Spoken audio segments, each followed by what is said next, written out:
Japan airlines की flight 123 Tokyo से इतामी airport की तरफ आगे बढ़ रही थी। इस फ्लाइट में 509 यात्री और 15 क्रू मेंबर्स सवार थे। उड़ान के कुछ ही मिनट बाद विमान को एक गंभीर समस्या का सामना करना पड़ा। विमान तेजी से नियंत्रण से बाहर हो गया और पायलटों के पास बस थोड़ा सा ही नियंत्रण बचा था। यात्री घबराहट में थे और पायलट विमान को सुरक्षित उतारने की पूरी कोशिश कर रहे थे, लेकिन समय तेजी से बीत रहा था और पहाड़ सिर्फ कुछ ही मिनट की दूरी पर था। विमान की पूंछ का हिस्सा टूट चुका था और केबिन में हवा का दबाव तेजी से कम हो रहा था। यात्रियों के चेहरे पर डर और घबराहट साफ दिखाई दे रही थी। कॉकपिट में पायलट हर संभव प्रयास कर रहे थे कि वे विमान को नियंत्रण में ला सकें, लेकिन विमान लगातार नीचे की ओर जा रहा था। चारों तरफ चीख पुकार और अफरा तफरी मची हुई थी। क्या पायलट विमान को सुरक्षित लैंडिंग करवा पाएंगे या यह दिन एविएशन के इतिहास में एक और काला अध्याय बन जाएगा? चलिए इस अनकही और रोमांचक कहानी के रहस्यों से पर्दा उठाते हैं। जापान एयरलाइंस फ्लाइट 123 की कहानी है। 12 अगस्त 1985 की शाम को 509 यात्रियों और 15 क्रू सदस्यों ने जापान एयरलाइंस की एक बोइंग 747 विमान में टोक्यो के हानेडा एयरपोर्ट पर सवार होते हैं। वे ओसाका जा रहे थे, जो कि दक्षिण पश्चिम में टोक्यो से लगभग 1 घंटे की दूरी पर है। उस समय यह रूट जापान में सबसे व्यस्त था, जिसका उपयोग करके हजारों लोग हर दिन यात्रा करते थे। इस दिन फ्लाइट 123 पूरी तरह से भरी हुई थी। यह जापानी छुट्टी ओबोन का मौसम था और कई यात्री अपने होम टाउन लौट रहे थे। ओबोन जापान का एक पारंपरिक त्योहार है जो पूर्वजों की आत्माओं का सम्मान करने के लिए अगस्त में मनाया जाता है। इस दिन लोग नृत्य करते हैं, मंदिरों में प्रार्थना करते हैं और अपने पूर्वजों की कब्रों की सफाई करते हैं। यह समय परिवार के पुनर्मिलन का होता है। वे यह नहीं जानते थे कि वे जिस विमान में सवार हो रहे हैं उस विमान में एक गंभीर कमजोरी छिपी हुई है, जो वर्षों से बिना किसी की नजर में आए कैंसर की तरह बढ़ रही है। आज उड़ान के कुछ ही मिनटों बाद यह कमजोरी अपने चरम पर पहुंच जाएगी। यह उड़ान पायलट्स के लिए एक विशेष अवसर था। कैप्टन की सीट पर 39 वर्षीय फर्स्ट ऑफिसर युताका ससाकी बैठे थे। वे इस उड़ान में कैप्टन के रूप में काम कर रहे थे, जबकि असली कैप्टन उनकी निगरानी कर रहे थे। ससाकी के पास कुल मिलाकर लगभग 4000 घंटों का अनुभव था और वे पिछले 6 वर्षों से बोइंग 747 के फर्स्ट ऑफिसर थे। इस उड़ान में उन्हें यह साबित करना था कि वे फर्स्ट ऑफिसर से कैप्टन बनने के लिए काबिल हैं। उनके दाईं ओर और उनकी निगरानी में 49 वर्षीय अनुभवी कप्तान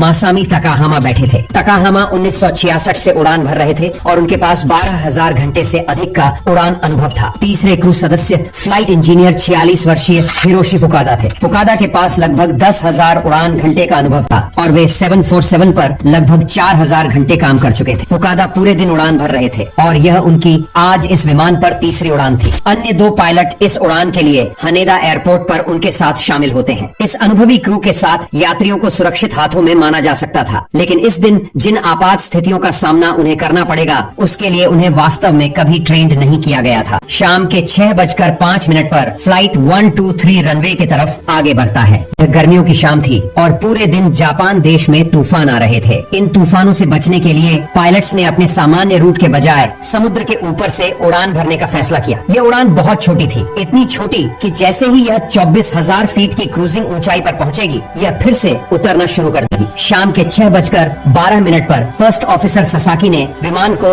रनवे के साथ लाइन में लगाया और टेक ऑफ पावर लगाया। कुछ ही पलों में विशाल जेट और उसमें सवार 524 यात्री और क्रू सदस्य हवा में थे। फ्लाइट 123 टोक्यो बे के ऊपर से चढ़ाई करते हुए ओसाका की ओर धीरे धीरे मुड़ रही थी। पहले कुछ मिनटों में सब कुछ योजना के अनुसार चला। इंजन द्वारा लाया गया हवा केबिन में फीड किया जा रहा था ताकि केबिन के अंदर का एयर प्रेशर बाहर के एयर प्रेशर से अधिक हो सके। जैसे जैसे विमान चढ़ाई कर रहा था वैसे वैसे बाहर की हवा पतली हो रही थी और केबिन के अंदर की हवा और बाहर की हवा के बीच दबाव का अंतर बढ़ता गया। कॉकपिट में फ्लाइट इंजीनियर केबिन के दबाव की निगरानी कर रहे थे ताकि यात्रियों के लिए हवा सांस लेने लायक केबिन में बनी रहे, लेकिन उन्हें और विमान में मौजूद किसी को भी यह नहीं पता था कि विमान के पिछले हिस्से में मौजूद बल्क हेड, जो केबिन की प्रेशराइज्ड हवा को केबिन से बाहर निकलने से रोके रखता है, वो काफी कमजोर हो चुका था। वर्षों पहले ओसाका में उतरते समय विमान के पिछले हिस्से पर जोरदार झटका लगा था, जिससे इस बल्कहेड में क्षति हो गई थी। क्षति इतनी बुरी थी कि विमान को कुछ दिनों के लिए फ्लाइट भरने से रोक दिया गया और व्यापक मरम्मत की गई, लेकिन बल्कहेड की मरम्मत सही तरीके से नहीं की गई थी, जिसके कारण इस घटना के बाद हर उड़ान के दौरान जब भी विमान चढ़ाई करता था तब केबिन के अंदर की हवा बल्कहेड को लगातार दबाती थी, जिससे छोटी छोटी दरारें और बढ़ती जा रही थी। और अब लगभग 12,400 उड़ानों और घटना के 11 साल बाद जब विमान प्रशांत महासागर के ऊपर ऊंचाई पर क्रूज महसूस कर रहा था, तब यह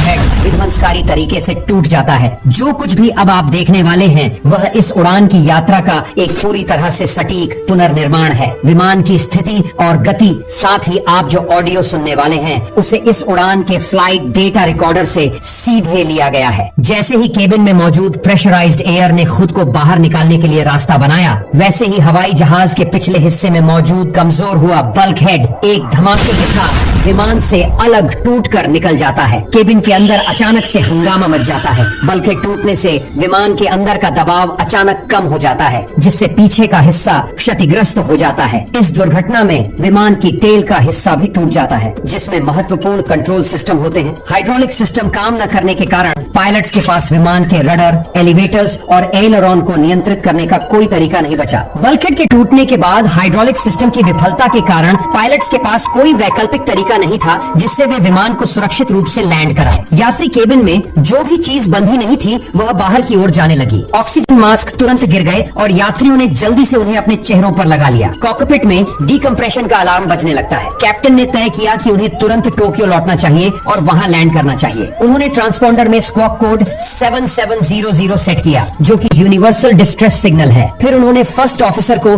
विमान को दाईं ओर मोड़कर टोक्यो की ओर वापस ले जाने का निर्देश दिया, लेकिन जैसे ही विमान दाईं ओर मुड़ा, विमान झुकने लगता है।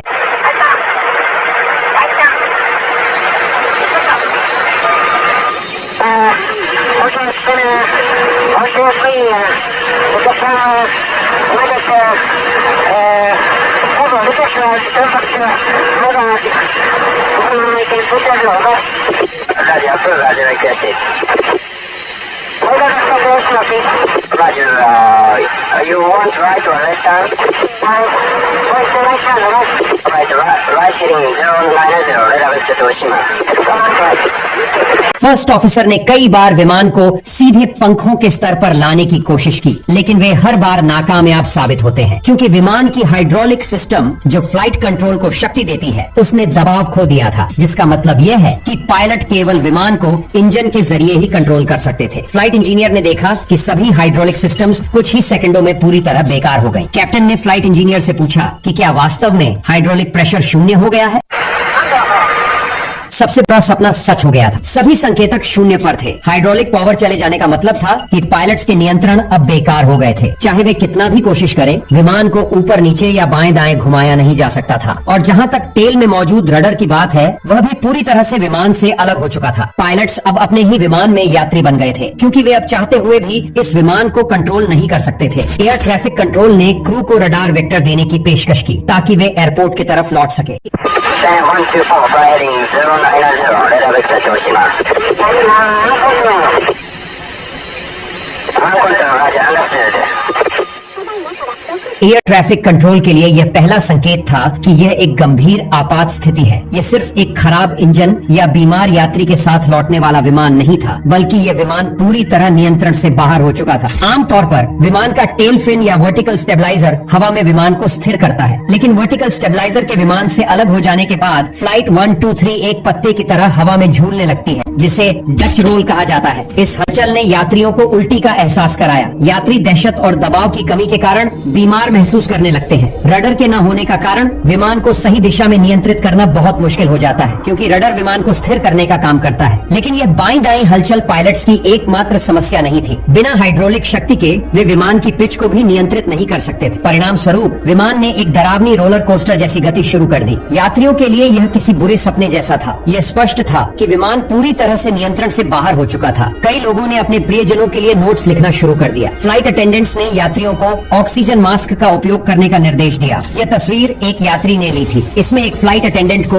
एक अतिरिक्त मास्क से ऑक्सीजन लेते देखा जा सकता है। आश्चर्यजनक रूप से कॉकपिट में पायलट्स ने अभी तक अपने ऑक्सीजन मास्क नहीं लगाए थे। वे विमान को नियंत्रित करने की कोशिश में इतने व्यस्त थे कि उन्होंने इसके बारे में सोचा भी नहीं। अब हाइपोक्सिया यानी कि ऑक्सीजन की कमी होने लगी थी। 24,000 फीट की ऊंचाई पर जमीन की तुलना में आसमान में केवल 1/3 ऑक्सीजन होती है। ऑक्सीजन की कमी के कारण पायलट्स की सोचने की क्षमता कम होने लगी थी। थी। टोक्यो एयर ट्रैफिक कंट्रोल ने फ्लाइट को कॉल किया, लेकिन पायलट्स का ध्यान आपात स्थिति और हाइपोक्सिया के कारण इतना भटक गया था कि उन्होंने कंट्रोलर की कॉल का जवाब नहीं दिया। जापान के ऊपर फ्लाइट 123 के पायलट और उनके 500 से अधिक यात्री अब अपने ही दम पर थे। हालांकि विमान के एक हिस्से पर पायलट्स का अभी भी नियंत्रण था, यानी कि इंजन पर। लेकिन क्या वे सिर्फ इंजन का उपयोग करके विमान की गति को नियंत्रित कर सकते थे? थ्योरी के हिसाब से पायलट इंजन की शक्ति को सही समय पर नियंत्रित करके विमान की ऊपर और नीचे की गति को कम कर सकते हैं। वे विमान के चढ़ाई करने पर इंजन की शक्ति कम करके और फिर उतरते समय इसे बढ़ाकर चढ़ाई को नियंत्रित कर सकते हैं। लेकिन यह कार्य अत्यधिक कठिन था। मौत उनके सामने थी और वे अब हाइपोक्सिया के कारण सुन्न हो चुके थे। विमान को सिर्फ इंजनों के सहारे कंट्रोल करना काफी मुश्किल था। उनकी 747 पर ट्रेनिंग व्यापक थी और उनके पास दशकों का उड़ान अनुभव था, लेकिन यह स्थिति उनके अनुभव से कहीं अधिक थी। पायलट्स इंजन की मदद से विमान को नियंत्रित करने का प्रयास कर रहे थे। टोक्यो एयर ट्रैफिक कंट्रोल उनसे कांटेक्ट करती है और उन्हें कुछ विकल्प देती है।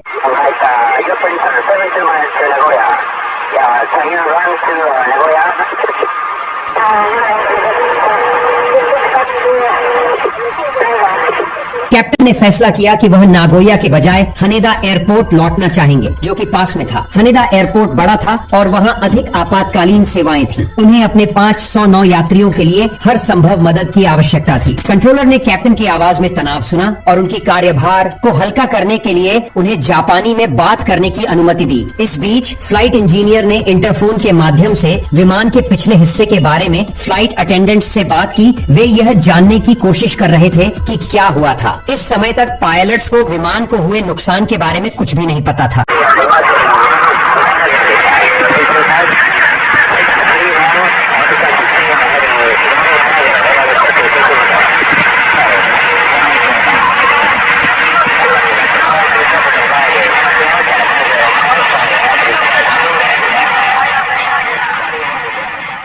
फ्लाइट अटेंडेंट ने फ्लाइट इंजीनियर को बताया कि विमान के पीछे का हिस्सा क्षतिग्रस्त हो गया है। उन्होंने यह जानकारी पायलट्स को दी और बताया कि यात्री अपने ऑक्सीजन मास्क पहन रहे हैं, लेकिन दोनों पायलट्स ने कोई प्रतिक्रिया नहीं दी। इस समय तक वे हाइपोक्सिक थे और विमान के नियंत्रण के साथ संघर्ष कर रहे थे। उनकी स्थिति बेहद गंभीर थी। मानव मस्तिष्क शरीर के वजन का केवल 2% होता है, लेकिन यह 20% ऑक्सीजन का उपयोग करता है। मस्तिष्क का सबसे संवेदनशील क्षेत्र ऑक्सीजन की कमी के लिए कॉर्टेक्स है, जो मस्तिष्क की सतह पर पतली कोशिकाओं की परत है। यह मस्तिष्क का हिस्सा समस्या समाधान और जटिल कार्यों को करने के लिए जिम्मेदार होता है, जो कि पायलटों को इस आपातकाल में करने की आवश्यकता थी। फ्लाइट इंजीनियर ने कैप्टन से इमरजेंसी डिसेंट को शुरू करने के लिए कहा।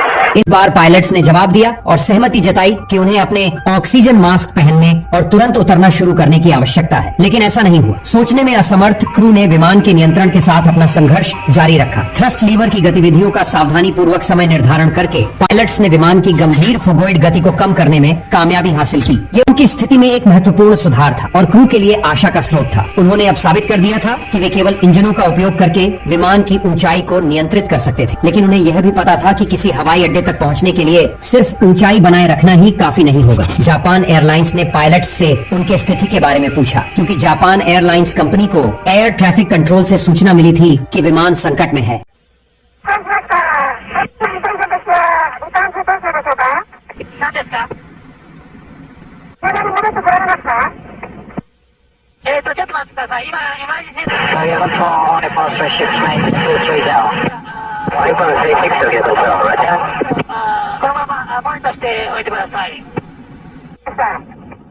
विमान किसी इमरजेंसी डिसेंट में नहीं था। वास्तव में विमान अभी भी 20,000 फीट और 25,000 फीट के बीच ऊपर नीचे हो रहा था। विमान के दाएं तरफ बैठे यात्री नीचे से माउंट फूजी को गुजरते हुए देख सकते थे। अगर क्रू को हवाई अड्डे तक पहुंचना था तो उन्हें अब उतरना होगा।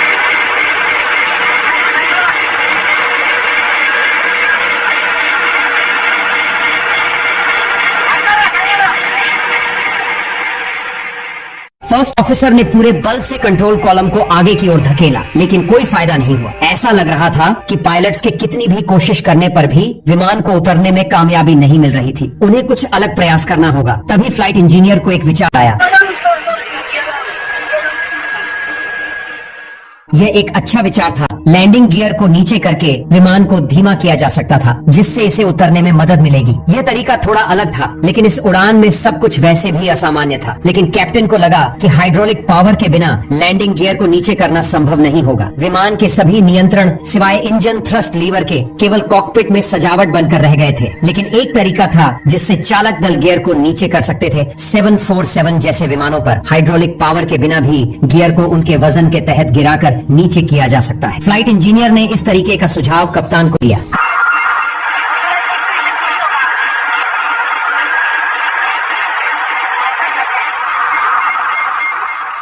कप्तान को यकीन नहीं था कि अभी गियर को नीचे करना चाहिए या नहीं। वे और फर्स्ट ऑफिसर विमान को स्थिर करने की कोशिश कर रहे थे और किस्मत से वे कुछ सफलता भी पा चुके थे। पायलट्स ने वैकल्पिक गियर एक्सटेंशन विधि आजमाई। धीरे धीरे 747 का विशाल लैंडिंग गियर नीचे गिरने लगा। अब वे इंजन का उपयोग करके विमान को हानेदा एयरपोर्ट की ओर वापस ले जाने की कोशिश करने वाले थे। फर्स्ट ऑफिसर ने विमान के बाएं इंजन को फुल पावर पर धकेला और दाएं इंजन का पावर कम किया। विमान एक तरफ से दूसरी तरफ झूलता रहा, लेकिन धीरे धीरे विमान टोक्यो की ओर मुड़ने लगा। जैसे ही विशाल विमान ने अपना मोड़ लिया, टोक्यो कंट्रोल ने फिर से चालक दल से संपर्क करने की कोशिश की।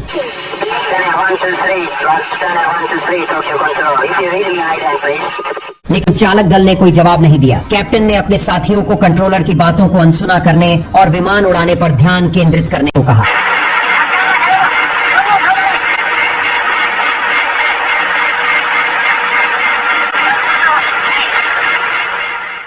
इंजन की शक्ति को कम करके और गियर को पूरी तरह से बढ़ाकर विमान आखिरकार उतरने लगा। टोक्यो छोड़ने के बाद पहली बार विमान अब 20,000 फीट नीचे पहुंचा था। कुछ और 1000 फीट नीचे हवा में पर्याप्त ऑक्सीजन होगी ताकि पायलट सांस ले सकें। इस बिंदु पर वे शारीरिक और मानसिक रूप से थके हुए थे और हाइपोक्सिक स्थिति में थे। वे यह नहीं सोच पाए कि किस इंजन के थ्रस्ट लीवर को उच्च शक्ति पर रखा जाए ताकि टोक्यो की ओर मुड़ते समय घुमाव को रोका जा सके। इसके बजाय उन्होंने सभी इंजनों की शक्ति को कम कर दिया। उन्होंने जिस घुमाव को टोक्यो की ओर जाने के इरादे से शुरू किया था, वह अब पूरी तरह से जारी रहा। केबिन में यात्रियों की ऑक्सीजन सप्लाई समाप्त होने लगी थी। अगर पायलट विमान को जल्दी से 10,000 फीट पर नहीं ला सके तो वे भी हाइपोक्सिक हो जाएंगे। जमीन पर दर्शक देख रहे थे कि 747 उनके ऊपर आकाश में उड़ रहा था। कुछ लोगों ने विमान की तस्वीरें ली। इन धुंधली तस्वीरों के बावजूद गायब टेल को साफ साफ देखा जा सकता है। यह स्पष्ट था कि यह विमान गंभीर संकट में था, लेकिन इसके बारे में कुछ करने वाले केवल कॉकपिट में 3 लोग थे और वे भी मुश्किल से टिके हुए थे। जैसे जैसे विमान नीचे उतरता गया, हवा में ऑक्सीजन की मात्रा बढ़ने लगी। धीरे धीरे पायलट्स की मानसिक क्षमता वापस आ गई। हाइड्रोलिक पावर की पूरी हानि एक यात्री विमान में बेहद दुर्लभ घटना है, लेकिन जब भी ऐसा हुआ है, परिणाम अच्छा नहीं रहा है। फ्लाइट 123 के पायलट इस तथ्य से अच्छी तरह वाकिफ थे, लेकिन अब वे अपने विमान के नियंत्रण को पुनः प्राप्त करने के लिए पहले से बेहतर स्थिति में थे। कॉकपिट में हाइपोक्सिया के प्रभाव कम होने के बाद वे अपनी समस्या के समाधान के लिए एक टीम के रूप में काम कर पाएंगे। यात्रियों के केबिन में एक फ्लाइट अटेंडेंट ने यात्रियों को घोषणा की कि वे जल्द ही अपनी ऑक्सीजन मास्क उतार सकते हैं। लेकिन इस सुरक्षित ऊंचाई पर आने के बावजूद एक नया खतरा सामने आया। विमान के ठीक सामने एक विशाल पर्वत श्रृंखला थी।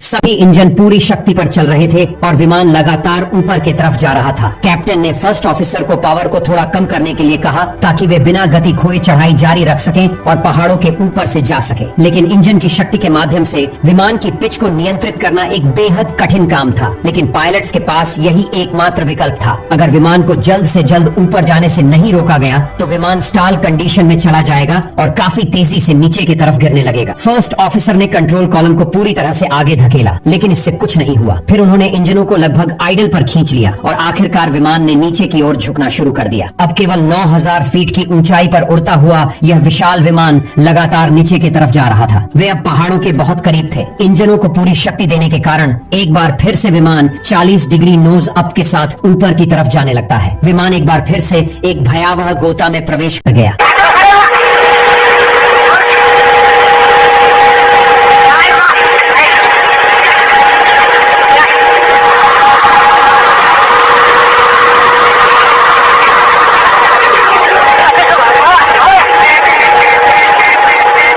पायलट जानते थे कि सिर्फ इंजन का पावर कम या ज्यादा करने से काम नहीं चलने वाला है। अपने जेट और उसमें सवार 521 यात्रियों और चालक दल को बचाने का कोई मौका पाने के लिए उन्हें कुछ अलग करना होगा। एक गवाह ने बाद में जमीन से विमान की चालों का वर्णन एक लड़खड़ाते शराबी की तरह किया। फर्स्ट ऑफिसर ने फ्लैप्स को नीचे करने का सुझाव दिया ताकि विमान का स्पीड कम किया जा सके, लेकिन बिना हाइड्रोलिक पावर के फ्लैप्स को नीचे करने का एकमात्र तरीका विमान की बैकअप इलेक्ट्रिकल सिस्टम के माध्यम से था। पायलटों ने सिस्टम को सक्रिय किया और फ्लैप्स को नीचे करना शुरू किया। धीमी गति से फ्लैप्स धीरे धीरे विस्तारित होने लगे। फर्स्ट ऑफिसर ने विशाल विमान को नियंत्रण में लाने के लिए अपना प्रयास जारी रखा और इस बार यह प्रयास काम करता हुआ लग रहा था। थ्रॉटल्स के मूवमेंट्स को सावधानी पूर्वक समय पर समायोजित करके उन्होंने विमान की रोलर कोस्टर गति को रोक दिया। चालक दल अब पूरी तरह से होश में थे और उनका दिमाग अब हाइपोक्सिया द्वारा सुस्त नहीं था। उन्हें अब जल्द से जल्द हवाई अड्डे पर लौटना होगा। वे विमान की हिंसक चालों से इतने विचलित हो गए थे कि उन्होंने पूरी तरह से यह ट्रैक खो दिया था कि वे कहाँ थे और वे अब टोक्यो से कितनी दूर थे। फ्लाइट इंजीनियर ने नियंत्रक से पूछा कि उनका एग्जैक्ट लोकेशन कहाँ है।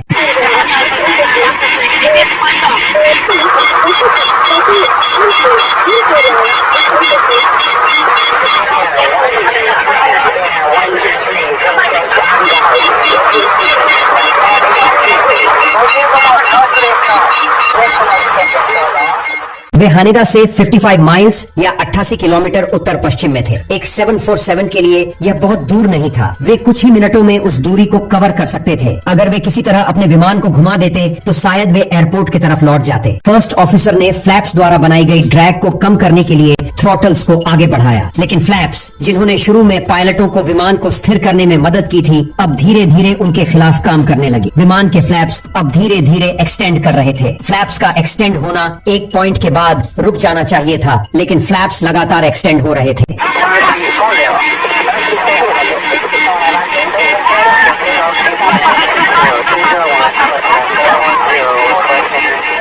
लेफ्ट विंग्स का फ्लैप राइट विंग्स के फ्लैप्स के मुकाबले ज्यादा एक्सटेंड हो जाता है, जिसके वजह से लेफ्ट साइड में ज्यादा लिफ्ट पैदा होने लगता है, जिसके वजह से विमान का लेफ्ट विंग हवा में उठ जाता है और तेजी से पहाड़ों की ओर फिसलने लगता है। धीरे धीरे विमान का कंट्रोल पायलट्स के हाथों से निकलने लगता है। विमान 18,000 फीट प्रति मिनट की दर से नीचे गिरने लगता है, जो सामान्य दर से 10 गुना ज्यादा है। पायलट्स ने पूरी ताकत से कंट्रोल्स को पीछे खींचा, लेकिन तब तक बहुत देर हो चुकी थी। राइट विंग्स और बाहरी इंजन पहाड़ी से टकराकर विमान से अलग हो गए। एयर ट्रैफिक कंट्रोलर्स असहाय होकर देख रहे थे जब विमान रडार स्क्रीन से गायब हो गया। उन्होंने पायलटों से संपर्क करने की कोशिश की।